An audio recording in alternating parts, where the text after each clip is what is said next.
نہیں بتاؤں گا، پرومس، ایشم نے اسے اطمینان دلانے کو کہا۔ مجھے پتا چلا اریب لالا شام تک یہاں پہنچ جائیں گے۔ اس سے پہلے ہی میں اوزگل کے ساتھ بشارت والی حویلی میں جا رہی ہوں۔ بی جان کی طبیعت نہیں ٹھیک، ایک فنکشن اٹینڈ کرنا ہے ان کی جگہ، اور ویسے بھی ہمارا مکلاوا بھی پینڈنگ ہے ابھی۔ ویرا نے شرارت بھرے لہجے میں کہا تو ایشم سلطان بھی مسکرا دیا۔ لالا کے پہنچنے پر انہیں اپنی بیگم اپنے کمرے میں نہیں ملی تو وہ بال مچا دیں گے۔ ایشم سلطان نے ویرا کو گھورا مگر وہ یوں ہی دانت نکالتی کمرے سے غائب ہو گئی تھی۔ شام کے وقت اریب اور انیل حویلی واپس آئے تو حویلی میں جیسے آلو بول رہے تھے۔ گھر پر کوئی من پسند رونق ہی نہیں تھی۔ سب اس وقت سوہن سمیت حویلی کے لاؤنج میں موجود چائے پی رہے تھے۔ انیل اور اریب سے دعا سلام کے بعد اپنے اپنے کمرے میں گئے تو وہاں کوئی نہیں تھا۔ وہ دونوں تل ملا کر باہر آئے۔ اریب اور انیل ایک دوسرے کو دیکھتے وہ ایک سیکنڈ میں سمجھ گئے کہ ویرا نے ضرور کوئی کرتوت کی ہے۔ اریب نے دانت کچکچائے۔ انیل کدھر ہے تمہاری سرپھری پاگل بیوی؟ اریب گرایا۔ ہا ہا ہا ہا، پاگل آپ کی پاگل بہن پلس سالی آپ کو پاگل بنا کر چلی گئی لالا۔ انیل کو اس کی حالت دیکھ بڑی ہنسی آئی مگر کنٹرول کیے رکھا کہ اسے اپنے دانت بہت پیارے تھے۔ اریب نے خوخار نگاہوں سے اسے گھورا۔ یہ میری دی گئی چھوٹ نے سب کے پر نکال دیے ہیں۔ میمی گل بھی اپنی بہن کے ساتھ چلی گئی اور تم بھی میرے سامنے کھڑے بکواس کر رہے ہو۔ وہ ایک دم گرایا کہ داجی بھی لاؤنج سے ان کے پاس چلے آئے۔ برخوردار، کیا مسئلہ ہے؟ کیوں چلا رہے ہو؟ داجی نے ماتھے پر بل ڈالے پوتے کے پاتھے کی تیوریاں ملاحظہ کی۔ داجی، اوزگل کہاں ہے؟ اور مجھ سے پوچھے اور بتائے بغیر وہ حویلی سے باہر کیوں نکلی؟ اریب نے اپنے عقیل لہجے پر حتی الامکان قابو پانے کی کوشش کی۔ خانزادہ تیسوار خاں صاحب، اس کے ماں باپ بہن کا بھی کوئی حق ہے اس پر، تو وہ لے گئے ہیں اسے، اب کل جا کر اسے لے آنا اس کے مائکے سے۔ اس میں اتنی بڑی کیا بات ہے؟ داجی نے لاپرواہی سے کہا۔ باعمر مجبوری اریب کو اپنا منہ بند رکھنا پڑا۔ داجی اسے مزید پتنگے لگاتے مردان خانے کی جانب چلے گئے۔ یشم سوہن کا ہاتھ تھامے ان کے قریب آیا۔ کیا ہوا ہے لالا؟ اتنے اپسیٹ کیوں دکھائی دے رہے ہیں؟ یشم انجان بنا۔ اریب نے اسے گھورا۔ تمہیں کیا شوق چڑھایا ہے اپنی بیوی کے سنے مجھ سے اپنی بیوی کے سامنے مجھ سے اپنا جبڑا توڑوانے کا؟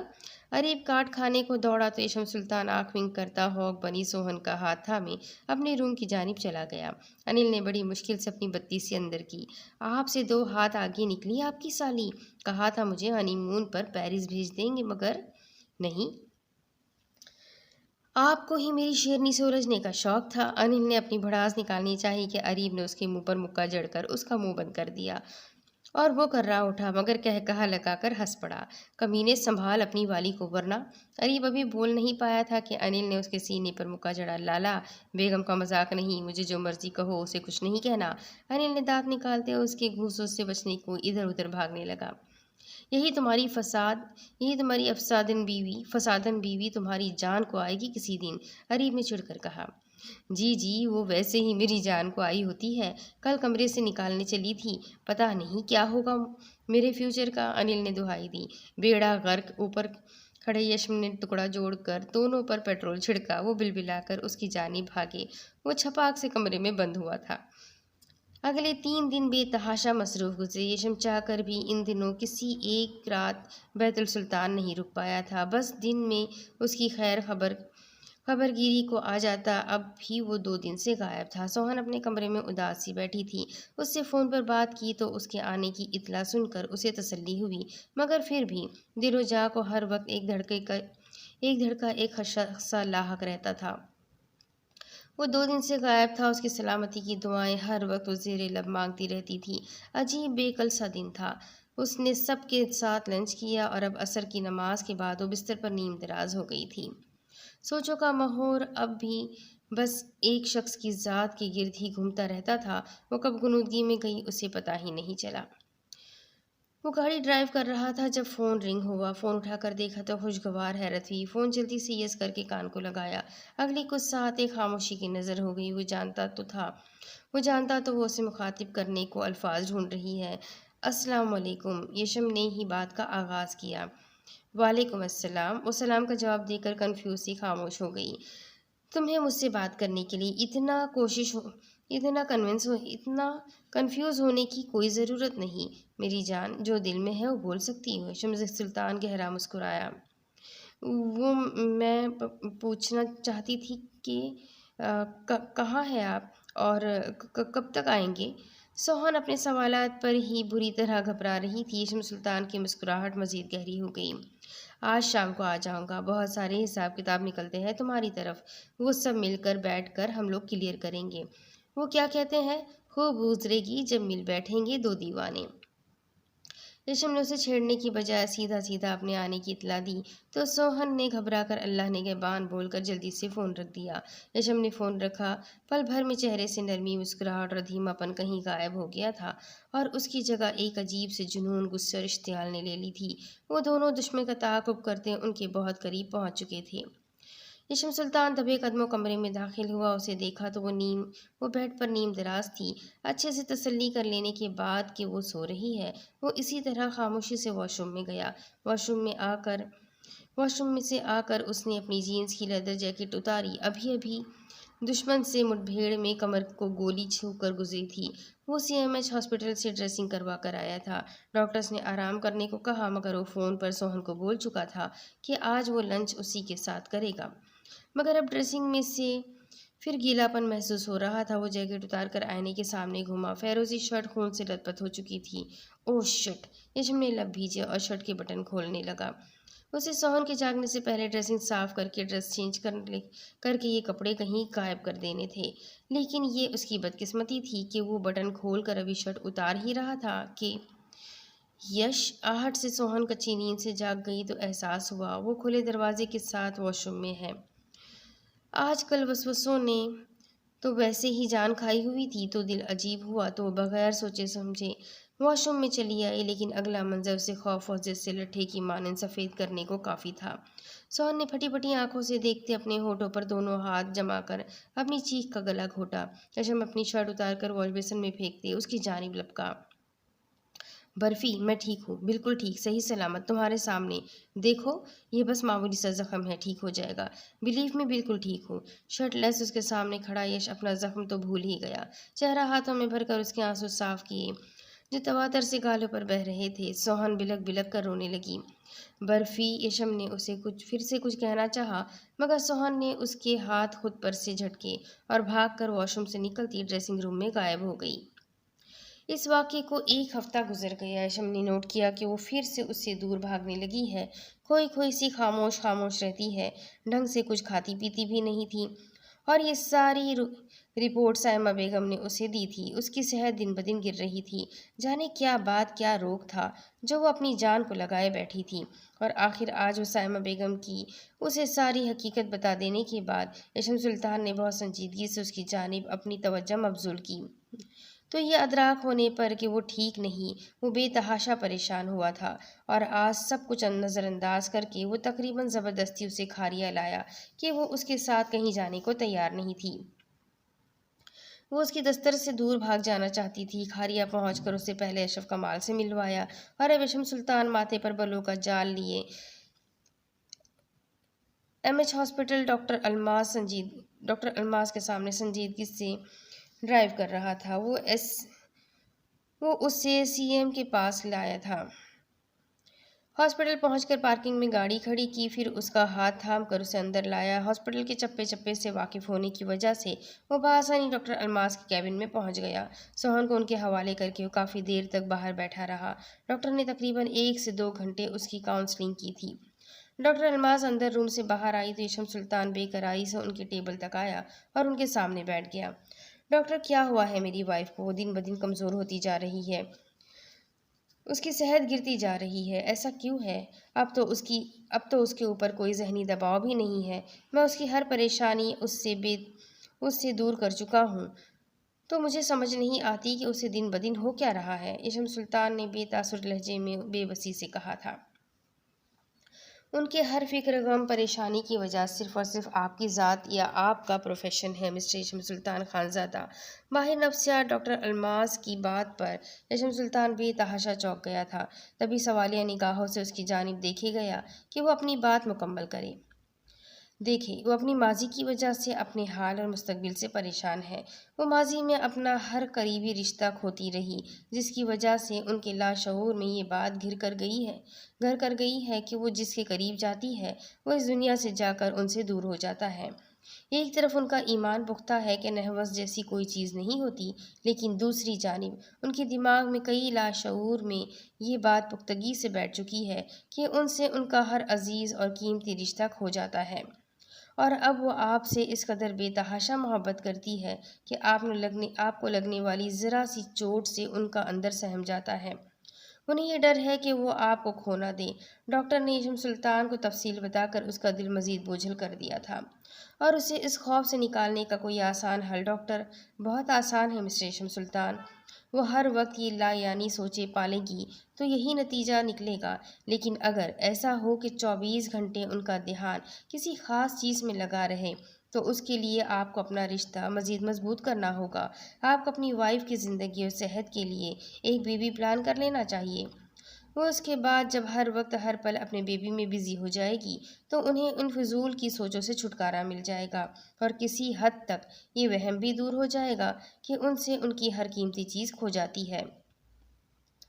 ڈاکٹر الماس بول کر مسکرائی جب کہ یشم سلطان نے ایک پرسکون سانس خارج کی تھی۔ انشاءاللہ ڈاکٹر، اگر اللہ تعالیٰ نے چاہا تو جلد اس کا دامن خوشیوں سے بھر دوں گا، یشم سلطان نے جھیپ کر کہتے دوسری جانب دیکھا۔ اوہ میجر، یقین نہیں آتا کہ آپ شرما رہے ہیں۔ ڈاکٹر الماس مسکرائی۔ ڈاکٹر، کیا میں اپنی وائف کو یہاں سے لے جا سکتا ہوں؟ جی جی بالکل، میں سکون آور میڈیسین لکھ دیتی ہوں، وہ باقاعدگی سے یوز کروائے۔ کچھ ملٹی وٹامنس ٹیبلٹس بھی ہے۔ اس کے علاوہ ابھی پریگننٹ ہونے تک اچھا ہے کہ ہر منتھ ان کا چیک اپ کرواتے رہیں۔ ڈاکٹر الماس کے کہنے پر یشم سلطان نے اس بات میں سر ہلایا، اپنی جگہ سے اٹھا اور اندر کیبن کی جانب گیا۔ سوہن کا پھر سے ہاتھ تھام کر وہ باہر نکلا۔ ڈاکٹر الماس سے مل کر ہاسپٹل سے باہر نکل آیا۔ وہ لوگ اشرف کمال کے گھر آئے تھے۔ سوہن کو اس کے بابا کے پاس چھوڑ کر وہ گھر سے باہر نکل آیا اور سب سے پہلے اریب سلیمان خان زادہ کو کال ملائی تھی۔ سلام دعا کے بعد یشم سلطان نے ڈاکٹر سے ہونے والی تمام گفتگو اریب کے گوش گزار کر دی۔ ساری بات سن کر اریب سلیمان خان زادہ کا دل کیا اپنا سر دیوار میں دے مارے۔ تم یش انتہا کے کوئی احمق ترین انسان ہو۔ اب جب گڑیا تمہیں پوری طرح دل و جان سے قبول کر چکی ہے تو مجھے بتاؤ تم یہ رشتہ آخر مکمل کیوں نہیں کر دیتے؟ اریب نے خار کھائے لہجے میں کہا۔ یشم نے خاموشی میں ہی آفت جانی۔ اچھا، آج اپنے سلوئی والے فارم ہاؤس میں پہنچو، میں تیاری مکمل کر کے رکھتا ہوں، انشاءاللہ سب ٹھیک ہو جائے گا۔ اریب نے کہہ کر فون رکھ دیا۔ یشم نے گہرا سانس اپنے اندر کھینچا۔ یشم اسے شاپنگ مال لایا تھا۔ وہ کھوئی سی تھی، مگر یشم سلطان نے جب اس سے اپنی پسند کی شاپنگ کروائی تو اس کی توجہ اپنی جانب مبذول کرنے میں کامیاب ہو ہی گیا۔ یہ سب کیا ہے یش؟ یشم نے جب اسے خریدے گئے ڈریسز میں سے ایک فینسی مرجنٹا کلر کی نفیس سی فراک پہننے کو کہا تو وہ گھبرا گئی۔ برفی پلیز، کہیں جانا ہے تو ٹائم ویسٹ مت کرو پلیز، یشم نے عاجزانہ کہا تو سوہن کو نہ چاہ کر بھی ڈریسنگ روم میں جانا پڑا۔ وہ کچھ ہی دیر میں فراک پہنے باہر آئی۔ اب چینج کر لوں یش؟ یہ فٹ ہے مجھے، سوہن نے سادگی سے کہا، مگر یشم نے نفی میں سر ہلا دیا۔ اس کے صحیح معنوں میں ہاتھوں کے طوطے تب اڑے جب شاپنگ مال کے ہی ایک سیلون سے یشم نے اسے تیار کروایا۔ وہ جب تیار ہو کر باہر آئی تو کسی کے دل کو بری طرح دھڑکا گئی۔ یشم نے بیگز اٹھائے، اسے ساتھ لیا اور اس کے ہمراہ ایک خوبصورت سفر پر چل پڑا۔ یشم مغرب کے بعد سلوئی پہنچے تھے۔ سوہن نے سلوئی کے باغات اور سبززار کے بیچ بڑی شان سے وہ پرشکوہ عمارت غور سے دیکھی۔ اسے اس قدر خوبصورتی اور نفاست سے سجایا گیا تھا کہ وہ پل بھر میں مسمرائز ہوئی تھی۔ فارم ہاؤس میں تھوڑی دیر آرام کر کے انہوں نے شاندار سا کینڈل لائٹ ڈنر کیا تھا۔ کھاریا کا تو نہیں، مگر وہ لوگ جب سے سلوئی آئے تھے تب سے یہاں موسم ابر آلود تھا اور اب ہلکی پھلکی بوندا باندی بھی شروع ہو چکی تھی۔ فارم ہاؤس کے پچھلے گارڈن میں باربیکیو کا انتظام تھا جو انہیں پھر بڑے دالان میں کرنا پڑا۔ ڈنر کے بعد وہ کافی دیر اسے باہوں کے گھیرے میں لیے دالان میں بیٹھے فارم ہاؤس کے باہر بلند و بانگ پہاڑ کو دیکھے گئے۔ برفی، کیسا محسوس کر رہی ہو یہاں پر؟ یشم نے اس کی خاموشی کو توڑنے کے لیے اسے اپنی جانب متوجہ کیا۔ بہت بہت اچھا، اس نے سادگی سے سچ بولا۔ برفی جانتی ہو آج میں تمہیں یہاں کیوں لایا ہوں؟ ایشم نے اچانک ہی پوچھ لیا تو سوہن گھبرا کر خاموش ہو گئی۔ وہ جانتی تھی وہ یہاں ایشم سلطان کے ساتھ کیوں تھی، مگر قبول کرنے میں ذرا سی جھجک ضروری تھی۔ ایشم نے اس کے ہاتھ نرمی سے تھامے۔ میں تم پر کوئی دباؤ نہیں ڈالنا چاہتا برفی، میں چاہتا ہوں تم یہ رشتہ دل و جان سے قبول کرو۔ میں اندر روم میں جا رہا ہوں، اچھی طرح سوچ سمجھ کر، بالکل پرسکون ہو کر، اپنی دل و روح کی رضامندی سے۔ اگر یہ رشتہ قبول کرنا ہوا تو روم میں آ جانا، اگر نہیں تو مجھے واپسی کے لیے ایک چھوٹا سا میسج کر دینا۔ میں دل و جان سے تمہارا ہر فیصلہ منظور کرتے ہمیشہ تمہارا ساتھ دوں گا، کبھی بھی تم سے ناراض نہیں ہو سکتا، سمجھ آئی نا؟ اس کی آنکھوں میں جھانک کر کہتا وہ اندر چلا گیا۔ سوہن وہیں جیسے پتھرا سی گئی، دل 120 کی رفتار سے سر پٹ کرنے لگا۔ کیا کرے کیا نہ کرے، مگر یہ فیصلہ تو لے چکی تھی کہ خود کو اپنے جسم و جاں کے مالک کے حوالے کر دے گی، تو اب آخر جھجک کس بات کی؟ اسے چوٹ لگنے کی بات سے اسے احساس ہوا وہ اس کے لیے کیا معنی رکھتا ہے۔ سوہن تو کہیں تھی ہی نہیں، اسے ہر طرف بس وہی وہ دکھائی اور سنائی دینے لگا تھا۔ سوہن اپنی جگہ سے کھڑی ہوئی اور جھجکتے قدموں سے اندر کی جانب بڑھی۔ پورا فارم ہاؤس مختلف پھولوں کے بوکے سے سجا ہوا تھا۔ پورے فارم ہاؤس میں سینٹس کینڈلز سجائے گئی تھی۔ وہ کمرے میں داخل ہوئی تو وہ کہیں نہیں تھا۔ سوہن کے قدم سست پڑ گئے۔ فارم ہاؤس کے اندر ہر طرف خاموشی اور سناٹا تھا، اتنی خاموشی کہ سوہن کو اپنے دل کی دھڑکن تک صاف سنائی دے رہی تھی۔ کمرے میں ملکجہ سا اندھیرا تھا، مدھم سی روشنی ماحول کو مزید خوابناک بنا رہی تھی۔ اوپر سے باہر سے آتی تیز بارش کی آواز اور کبھی کبھار درمیان میں گرجتے بادلوں کی دل دھڑکا دینے والی آواز۔ سوہن بے تحاشا نروس تھی اپنی تیاری سے، ایشم سلطان کی نگاہوں کی تقاضوں سے، اپنے دل کی ہوئی خراب حالت سے، اس ماحول سے، اس جگہ سے جو اس کے لیے نامانوس تھی۔ یش کہاں ہیں آپ؟ گھبرائی سی آواز میں اسے پکارا۔ سوہن یہاں آؤ، میں ادھر ہوں۔ بالکنی میں سے بھاری آواز آئی تو وہ لرزتے قدموں سے بالکنی کی جانب بڑھی۔ آہستہ سے بالکنی کا دروازہ کھولا تو ٹھنڈی یخبستہ ہواؤں سے ٹکرا کر وادی میں واپس آتی ہواؤں نے جسم میں ایک سنسنی سی دوڑا دی۔ سامنے کا منظر زیادہ حیرت انگیز تھا کہ وہ بالکنی کے فرش پر آسمان کی جانب چہرہ کیے، ایک بازو فولڈ کر کے تکیہ بنا کر اپنے سر کے نیچے رکھے ہوئے، موسلا دھار بارش میں اطمینان سے باہر لیٹا ہوا تھا۔ ایشم سلطان پوری طرح بھیگ چکا تھا۔ اسے دیکھ کر کہا کچھ نہیں، بس ہاتھ کے اشارے سے سوہن کو اس کے قریب آنے کو کہا۔ سوہن کو بارش میں جانے کے خیال سے ہی جھرجھری محسوس ہوئی۔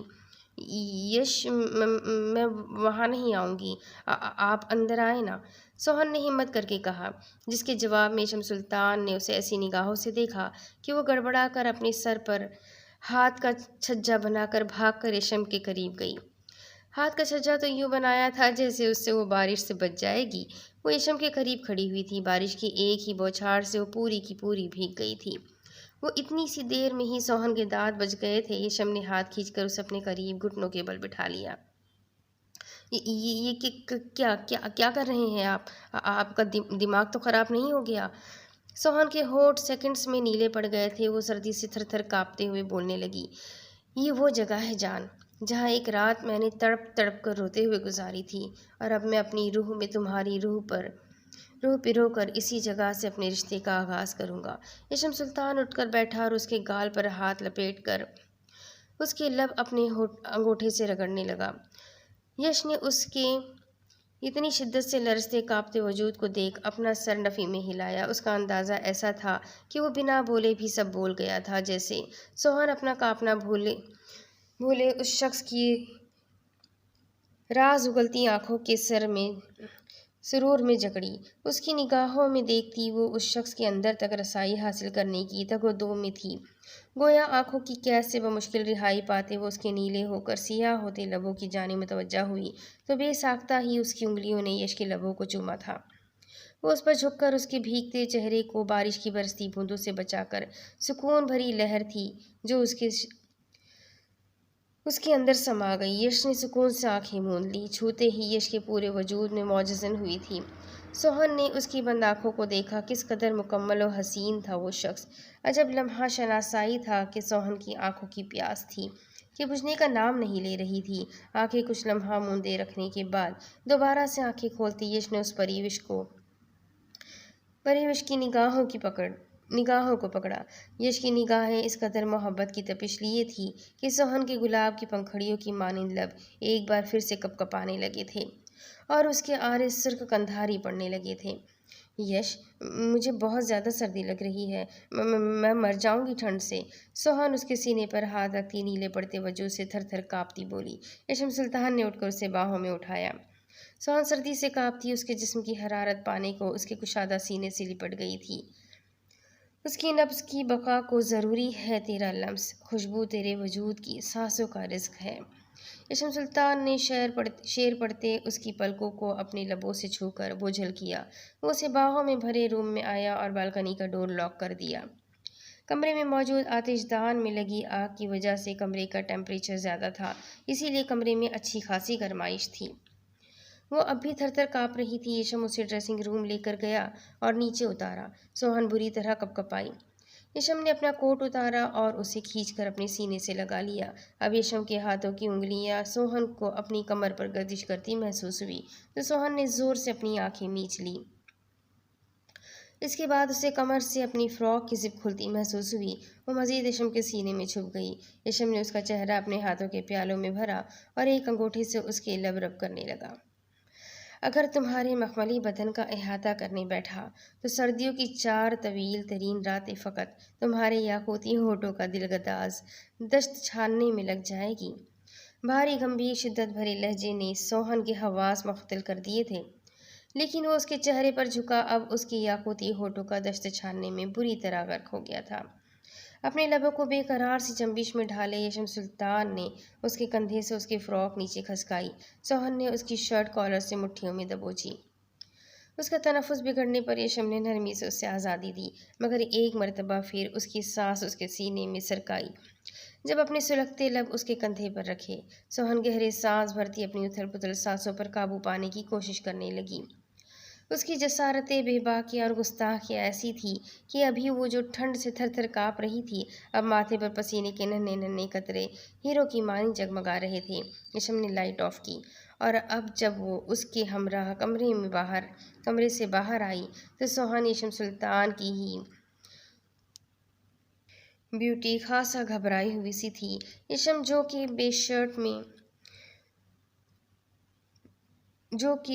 بلیک شرٹ میں بلیک ٹراؤزر میں تھا، ڈریسنگ کے قریب دیوار سے ٹیک لگائے اسے اپنے بازوؤں کے حصار میں بھرا۔ اس کی جانچتی سی نگاہیں وہ الجھن کا شکار ہوئی۔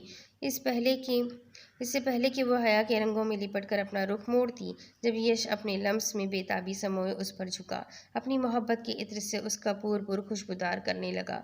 اس کی لمس کی شدت سوہن کے حواس خمسا پر چھانے لگی۔ جب اس کی شدت سہنا ناقابل ہو گیا تو سوہن نے اپنے کانپتے ہاتھ اس کے سینے پر جماتے خود سے دور کرنا چاہا، مگر یش اس کے ہاتھ اپنی قید میں لے کر اسے مکمل طور پر بے بس کر گیا تھا۔ یش، اپنی گردن پر اس کی دیوانگی برداشت کرتے ہوئے سہمے لہجے میں اسے پکار گئی۔ یش نے اپنا سر اٹھائے، سرخ خمار آلودہ نگاہیں اس کی ہلکی نمی سمیٹے ہوئے آنکھوں میں گاڑ دی۔ سوہن کی آرزو کی سرخی، مرمری ہونٹوں کی کپکپاہٹ، گردن سے لپٹی لٹوں سے آتی مہک یش کی دیوانگی کی دہکتی آنکھ کو مزید ہوا دے رہی تھی۔ برفی، آؤ وصل کی رنگینیوں میں اسیر ہو کر ان پلوں کو محبتوں کو نکھارتے ہیں، امر کر دیتے ہیں۔ اپنی انگلی آہستہ سے اس کی مخملی ہونٹوں پر پھیرتے ہوئے مدھم آواز میں سرگوشی کرتا بولا۔ سوہن کی جان لبوں پر آئی۔ یش، مجھے ڈر لگ رہا ہے۔ کانپتی آواز، بکھری سانسیں، اس کا مکمل سراپا یشم سلطان کے لیے امتحان بنا اسے مشکل میں ڈال رہا تھا۔ مجھے بھی، جذبوں سے چور آواز میں کہتے ہی یش نے جھک کر اس کی تھوڑی پر اپنے جلتے لب رکھے۔ اس کے لمس کی آگ سے جھلستے سوہن کی آنکھیں بند ہوئی تھیں۔